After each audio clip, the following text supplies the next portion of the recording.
Bonjour tout le monde, ici Monsieur Cacahuète et Zouglut qui est dans une autre pièce. Aujourd'hui nous sommes mardi 2 juin 2020, il est 12h10 ou midi 10 comme vous préférez. Je suis désolé, j'ai toujours des problèmes au niveau de la gorge. J'arrive déjà à mieux m'exprimer mais ça m'irrite beaucoup, ça me brûle toujours là donc c'est un petit peu compliqué. J'espère avoir à nouveau un débit correct pour parler dans les jours qui viennent, j'espère, mais on verra. Donc voilà, nous voici sur un nouvel épisode de À découvrir sur Netflix. Voilà, Zouglut a un abonnement depuis quelques temps, je crois, ça fait un an, je sais plus, peut-être un peu plus. Et on découvre au fur et à mesure, soit on regarde d'anciennes séries, des films qu'on connaissait, soit on découvre des nouvelles choses. Et là, notre petit coup de cœur du moment, c'est Lock and Key. Donc c'est une série, on a terminé la première saison hier soir. Et puis maintenant, il nous faudra attendre la suite. Alors, que ça sorte. Alors, qu'est-ce que c'est que Lock and Key? Alors, c'est une série évidemment au niveau de la thématique, on est sur du fantastique, avec évidemment des mystères, des choses comme ça. Donc, voilà, c'est le genre de choses qu'on aime bien.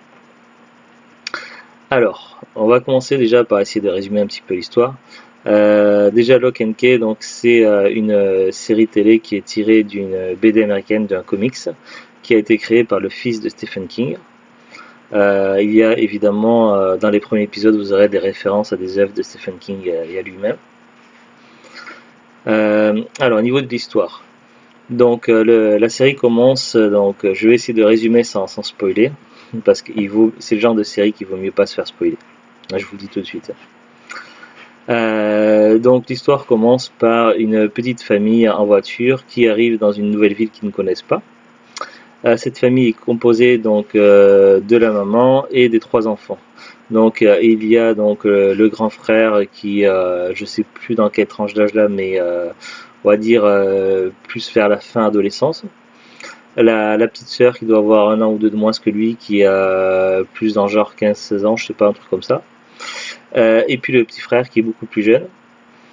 Et donc ils arrivent dans cette nouvelle ville suite au décès de leur père, donc il y a eu un drame. Et donc ils vont démarrer une nouvelle vie dans une nouvelle ville.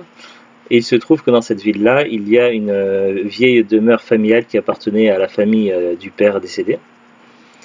Et évidemment tout un passé qui est dans cette ville-là. Alors, la mère, donc, elle, son objectif, c'est en fait d'essayer de connaître un peu plus le passé de son mari, puisqu'il était assez réservé sur certaines choses, tout ça. Donc, son objectif, en plus de recommencer une nouvelle vie, c'est également d'essayer de s'informer, en fait. Tandis que pour les enfants, le début va être un peu compliqué puisqu'ils étaient habitués à la grande ville, tout ça, et là c'est une petite ville où les gens ils ont tendance à tous se connaître entre eux. Donc ça va être un peu compliqué au début pour s'intégrer, ça va pas être évident. Donc ils y vont un petit peu en rechignant, mais ils vont assez vite se faire des amis, des contacts. Donc il va évidemment avoir des mésaventures comme il y a toujours dans les histoires avec les jeunes. Mais il y a également un autre problème qui est un rapport avec le surnaturel. Il se trouve que la vieille demeure des Locke, donc Locke c'est leur nom de famille, où ils vont vivre, elle recèle beaucoup de secrets, et notamment des secrets qui sont liés à des clés. Il y a beaucoup de clés magiques dispersées un peu partout, cachées à l'intérieur de la maison. Seulement il faut les trouver et savoir à quoi elles servent. Les clés recèlent des pouvoirs, chacune a des pouvoirs différents. Et pour trouver ces clés-là, donc il y a des sortes de murmures en fait. Lorsque un des enfants entend le murmure d'une clé, il peut essayer de s'en approcher et de la trouver. Après, il faut trouver comment elle interagit avec la clé et qu'est-ce qu'elle fait. Les clés ont différents pouvoirs. Il y a une clé qui peut faire du feu, une clé qui peut ouvrir une porte vers n'importe quel endroit. Ça rappelle fortement du coup cette clé-là la série The Lost Room où ou avec une clé donc magique pareil dans The Lost Room, la personne ouvrait une porte, ça donnait sur un hôtel et après cet hôtel-là il pouvait se rendre n'importe où où il veut. Ça peut faire penser également à Jumper aussi, au film Jumper, parce que Jumper, les Jumpers peuvent se téléporter n'importe où du moment où il a vu l'endroit. Et bien là, l'utilisation de cette clé, c'est pareil en fait. Il faut avoir vu l'endroit pour pouvoir ouvrir une porte vers l'endroit et se téléporter n'importe où. Donc et voilà, il y a plein de clés avec des pouvoirs différents. Et il se trouve que malencontreusement, il libère une étrange créature qui était cachée dans un puits qui faisait partie de la demeure. Et cette créature-là va leur causer beaucoup de problèmes. Et du coup, ils vont devoir faire avec et tenter d'assumer tout ça. Donc cette petite famille, ils vont devoir jongler avec des secrets, des drames, des pouvoirs magiques, des forces surnaturelles, des ennemis et autres. Donc ça va être pas mal d'histoires. C'est très passionnant. Donc c'est pas vraiment orienté dans l'horreur, c'est pas non plus dans le gore. Donc ça peut, au niveau du public, je pense, c'est peut-être pas tout public, mais quand même ça reste assez soft. Ça se regarde très très bien, beaucoup de suspense, donc nous on a adoré regarder ça, donc ça fait partie de nos coups de cœur avec Zuglut. On regardait en général 2 épisodes par semaine, on s'était donné le lundi soir, tous les lundis soirs on regardait 2 épisodes, histoire de faire durer un petit peu quoi. Et là on a terminé hier soir. Donc voilà, donc c'est vraiment une série coup de cœur, donc que je vous recommande fortement si vous aimez bien ce genre de choses. Évidemment, comme toutes les séries Netflix, vous ne le trouverez pas en DVD ni ailleurs, donc a priori c'est une exclue Netflix. Donc si vous avez un abonnement, n'hésitez pas à aller jeter un coup d'œil, ça vaut le détour.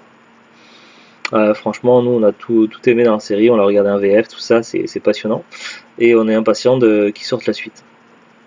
Alors maintenant on va avoir d'autres informations, donc la fiche Wikipédia. Lock and Key. C'est une série télévisée de science-fiction américaine créée par Joe Hill, donc Joe Hill c'est le fils de Stephen King, diffusée depuis le 7 février 2020 sur Netflix. Il s'agit de l'adaptation des comics éponymes de John Hill et de Gabriel Rodriguez. Alors, à savoir que les BD et les comics sont sortis en France chez l'éditeur Milady en 2010. C'est une série de 6 comics scénarisés par Joe Hill et dessinés par Gabriel Rodriguez. Et ils en ont fait du coup une série télé. Au niveau du casting, donc c'est des acteurs pas très connus à ma connaissance. Les acteurs principaux, donc Darby Stan Sheffield, Connor Jessup, Emilia Jones, Jackson Robert Scott. Acteurs secondaires, Sherry Somme, Leisla de Oliveira, Griffin Gluck, Patrice Jones, Genevieve Kang, Elliot Jones. Acteurs récurrents, Bill Eck, Aaron Leshmore, Kobe Bird, Thomas Mitchell Barnett, Kevin Elves, Félix Mallard et Steven Williams. Je suis désolé, la gorge me brûle beaucoup, ça fait mal. Après, il y a une note de production, distribution des rôles, tournage. Il y a beaucoup d'informations sur la fiche Wikipédia. La première saison fait en tout 10 épisodes. Deuxième saison, donc pour le moment, ils disent voir la section production. Alors, section production, qu'est-ce qu'ils nous disent pour la deuxième saison?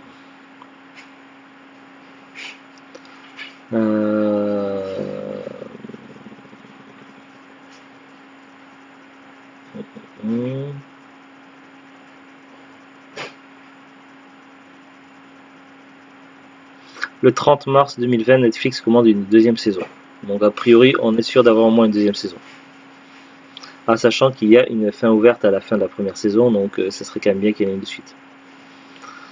Après, il parle des personnages principaux, tout ça, donc c'est à peu près tout ce qu'on peut trouver sur la fiche Wikipédia. Donc voilà, c'est une série pour moi coup de cœur, donc si vous avez un abonnement Netflix, n'hésitez pas à aller voir, donc ça vaut le détour.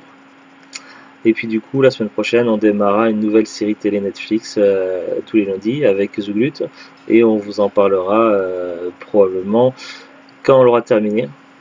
Enfin, si c'est une exclu Netflix, si c'est une série qu'on peut trouver n'importe où, c'est peut-être pas très pertinent d'en faire une vidéo, donc on verra. Allez, à très bientôt, bonne journée. Au revoir.